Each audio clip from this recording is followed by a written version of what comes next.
ঢাকাই সিনেমার আলোচিত নায়িকা পরীমনির বিরুদ্ধে গ্রেফতারি পরোয়ানা জারি করেছে আদালত। আশুলিয়ার বোট ক্লাবে ভাঙচুর, মারধর এবং ভয়ভীতি দেখানোর ঘটনায় ব্যবসায়ী নাসির উদ্দিন মাহমুদের দায়ের করা মামলায় এই অভিনেত্রীর নামে পরোয়ানা জারি করা হয়।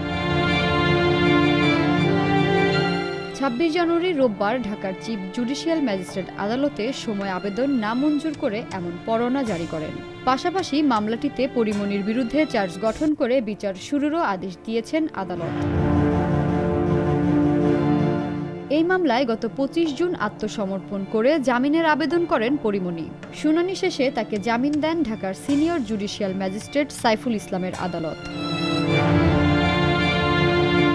২০২৪ সালের ১৮ মার্চ ব্যবসায়ী নাসিরের করা এই মামলার তদন্ত কর্মকর্তা police bureau of investigation PBI Dhaka জেলার পরিদর্শক Mohammad Monir Hossain Dhaka chief judicial magistrate আদালতে পরীমনি ও তার কস্টিউম ডিজাইনার জুনায়েদ বাগদাদি জিমির বিরুদ্ধে প্রতিবেদন দাখিল করেন।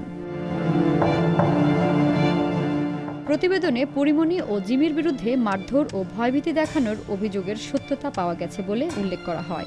পরে গত ১৮ এপ্রিল ঢাকার senior judicial magistrate M Saiful ইসলামের আদালতে দুই আসামিকে ২৫ জুন আদালতে হাজিরে সমন জারি করেন।